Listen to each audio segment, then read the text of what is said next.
कोल्हापूर जिल्हा करवीर तालुका सरनोबतवाडी येथील डॉक्टर बाबासाहेब आंबेडकर विहाराचा प्रथम वर्धापन केक कापून मोठ्या उत्साहात संपन्न झाला। गेल्या वर्षभरात विद्यार्थ्यांचे व संस्कार आणि महामानवांचे विविध उपक्रम या विहारात आयोजित केले जात आहेत। शिवाजी विद्यापीठाचे सेवानिवृत्त प्राध्यापक डॉक्टर PS कांबळे यांचे प्रमुख मार्गदर्शन झाले। अध्यक्षस्थानी बौद्ध प्रणाली चॅरिटेबल ट्रस्टचे अध्यक्ष सुशील कुमार कोल्हटकर होते। प्रथम बुद्ध वंदना घेण्यात आली, त्यानंतर विविध मान्यवरांचा सत्कार करण्यात आला। शिक्षणाला महत्त्व कुणी दिलं नाही असं माझं व्यक्तिगत मत आहे, कारण संपूर्ण आयुष्यामध्ये शिक्षणाला त्यांनी खूप महत्त्व दिलं। अत्यंत उच्च अशा प्रकारचं शिक्षण घेतलं आणि त्या मार्गानं जाणारी ही प्रबुद्ध अभ्यासिका आहे। बाबासाहेब ज्या दिशेने गेले, ज्या वाटेने गेले, त्या दिशेने जाण्याचा मार्ग एक सुकर करण्याचं काम, एक हायवे करण्याचं काम हे प्रबुद्ध अभ्यासिका करते। अनेक पिढ्यांना त्याचा फायदा होणार आहे आणि याचे रिझल्ट निश्चितपणे भविष्य कालावधीमध्ये आपल्याला दिसतील। बाबासाहेबांच्या विचारानं बाबासाहेबांची चळवळ अधिक प्रबळ आणि सुदृढ करण्यासाठी, अधिक विकसित करण्यासाठी शिक्षणाला पर्याय नाही आणि ही जी अभ्यासिका आहे ती एक मोठं योगदान देऊ शकेल, एक सिंहाचा वाटा त्यामध्ये योगदान देऊ शकेल असं मला वाटतं।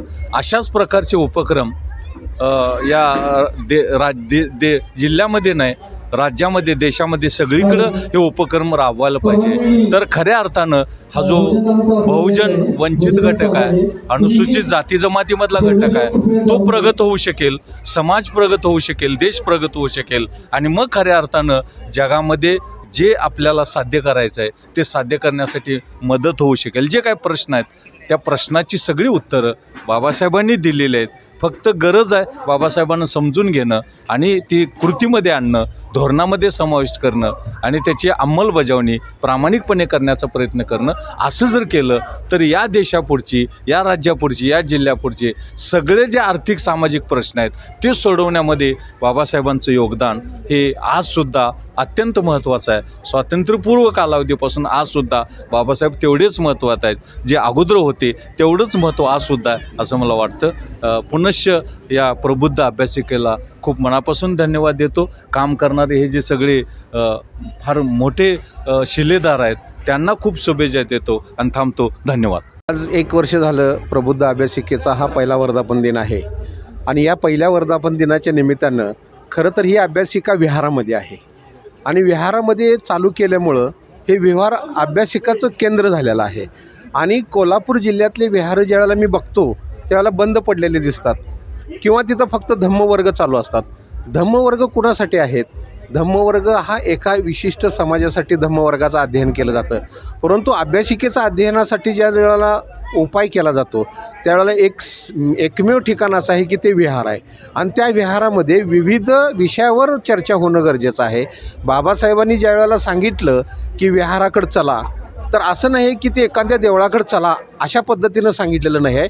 विहाराकडे चला याचा अर्थच असा आहे की तुम्ही समाजातले अनेक प्रश्न एकमेकाच्या चर्चेअंती घडवून ते विषय मांडण्यासाठी विहारामध्ये चर्चासत्र होणं गरजेचं आहे आणि त्यासाठी समाजातल्या प्रत्येक घटकानं, मग त्या महिला असतील, युवक असतील, लहान मुलं असतील, तरुण वर्ग असेल, मध्यमवर्गीय असतील किंवा वयस्कर लोक असतील, या सर्व वयाच्या सान्निध्यातल्या लोकांनी विहाराकडे जावं आणि मग तिथं विविध अंगानं आपापल्या आज प्रबुद्ध अभ्यासिकेनं किंवा इथल्या जय भीम तालीम मंडळानं किंवा ह्या लुंबिनी वर्ग ह्याच्यानी जे मंडळानं विहारानं जे काही उपक्रम राबवलेला आहे हा उपक्रम प्रत्येक जिल्ह्यातल्या विहारामध्ये राबवला जाऊ शकतो।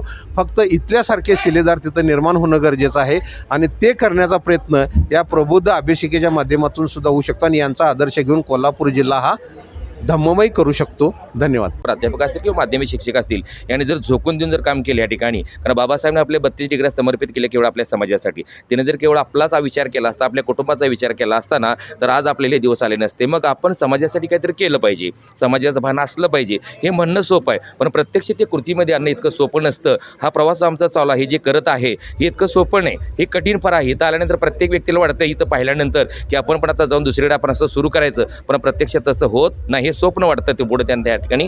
तर हे जर करायचं असेल तर ह्या ठिकाणी इच्छाशक्ती आणि दुसरी गोष्ट म्हणजे प्रत्येकाने काय करायचं, या ठिकाणी वेळ काढलं पाहिजे। वेळ देणं ह्या ठिकाणी काळाची गरज आहे। प्रत्येकजण काय करतो की मला वेळ नाही, तर वेळ जर बाजूला ठेवला आणि आपलं कुटुंब हे सांभाळच पाहिजे, बरोबर आहे, त्याचबरोबर समाजासाठी काहीतरी केलं पाहिजे. समाजातली पिढी जी आहे ही संस्कारक्षम झाली पाहिजे. ज्ञान विज्ञान सुसंस्कार या पद्धतीने पिढी घडली पाहिजे.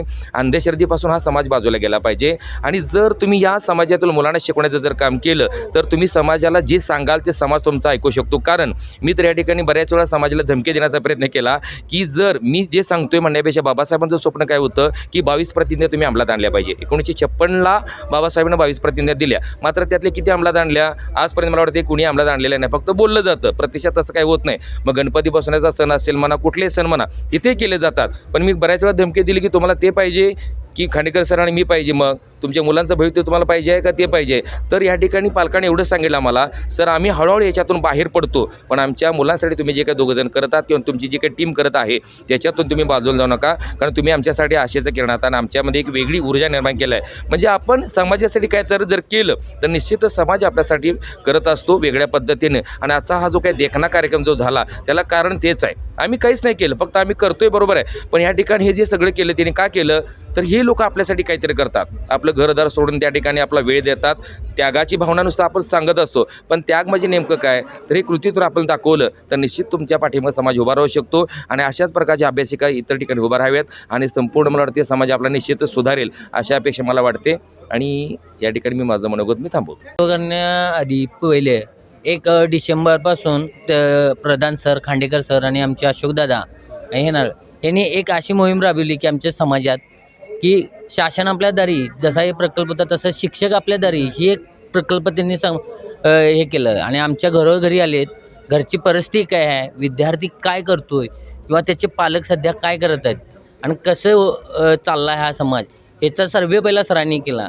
आणि त्यानंतर आम्हाला एक आठवड्याभरानं त्यांनी आम्हाला एका मिटिंगला बोलवलं पालकांना की असंच आपण एक हे करायचं आहे की एक शिक्षक आम्ही ना नफा ना तोटा यातून आम्ही एक रिटायर शिक्षक आमचे खांडेकर सर आणि अशोकदादा वगैरे आणि एक प्रधान सर हे म्हणले की आम्ही तुमच्या मुलांना शिकवतो, पण तुम्ही काय करणार, तुम्ही फक्त इथं मुलं आणून बसवा. आणि आम्हाला ती संकल्पना आवडली की आपल्यासाठी काहीतरी करण्यासाठी कोणतरी यायला लागले आपल्या समोर. तुमच्या विद्यार्थ्यांत काय बदल झाला? हां, भरपूर बदल झाला की याच्या आधी आमच्या मुलांमध्ये की अननस ह्या प्रकारचे सुद्धा शब्द फुटत नव्हते, बऱ्याचशे विद्यार्थी असे बी नव्हते. आणि कशी मोबाईलमुळे वगैरे याच्यामुळे मुलं भटकत जात होते. पण ज्याशी अभ्यासिका चालू झाल्यापासनं की मुलांमध्ये असा फरक पडला की आज ती मुलं आम्हाला सांगतात की तुम्ही तिकडे जाऊ नका, आम्ही इकडे जातो तिकडे या. एवढा मोठा फरक असा आज जाणवतो की त्याच्यामधून की बरेचसे आमचे आई वडील म्हणा किंवा कोणीही झाले तर ते देवाच्या ह्याच्या धर्मातून इथं कसं ज्ञान दिलं की 90% आम्हाला शिक्षण आणि 10% धम्म शिकवलं आहे. त्यामुळे बराचसा फरक आमच्या विद्यार्थ्यांच्यावर पडला आणि आज आम्ही प्रगतीच्या मार्गावर आहे असं आम्हाला वाटायला लागले आता. आणि रविवारीच फक्त अभ्यासिका घ्यायचं ठरलं, पण झालं कसं, आम्ही शनिवार आणि रविवार अभ्यासिका घेतली आणि सोमवारी आम्ही का नाही बंद केलं. बंद केल्यानंतर असा एक प्रकार या ठिकाणी घडला. कोणता तर या ठिकाणी सोमवारीसुद्धा मुलं येऊन या ठिकाणी अभ्यासिकेमध्ये बसल्यानंतर आम्ही ठरवलं की आता आठवडाभरसुद्धा या ठिकाणी अभ्यासिका सुरू करायची, कोणत्याही प्रकारची सुट्टी न घेता या ठिकाणी अभ्यासिका सुरू करायची. मात्र आज मात्र ह्या जूनपासून मात्र आम्ही सोमवारची सुट्टी घेत आहोत. पण याच्यामुळं काय झालेलं आहे, आम्ही सोमवार ते रविवारपर्यंत न सुट्टी घेता या ठिकाणी अभ्यासिका सुरू केली. यामध्ये मी प्रामुख्यानं आणि त्याचप्रमाणे प्रधान सर ऑन ड्युटी आहेत. ऑन ड्युटी असतानासुद्धा 50 किलोमीटर जायचं आणि 50 किलोमीटर यायचं अशा पद्धतीनं या ठिकाणी येऊन या विद्यार्थ्यांना टीचिंग करण्याचं काम या ठिकाणी चांगल्या पद्धतीनं या ठिकाणी केलं. आणि मुळात म्हणजे या ठिकाणी आम्ही धम्म मग काय सांगितल्याप्रमाणे धम्म आणि टीचिंग अध्यापन आणि टीचिंग अशा पद्धतीने या ठिकाणी सुरुवात केली आहे. आणि 10% धम्म आणि जवळजवळ 90% आम्ही अध्यापनाचं काम या ठिकाणी करत आहोत. त्यांचं जनरल नॉलेज वाढवण्याचा प्रयत्न करत आहोत. त्याचप्रमाणे या मुलांना 7:30 ते 9पर्यंत कसं टी व्हीपासून दूर ठेवायचं, मोबाईलपासून कसं दूर ठेवायचं याचाही विचार करून आम्ही अभ्यासिका सुरू केले होते.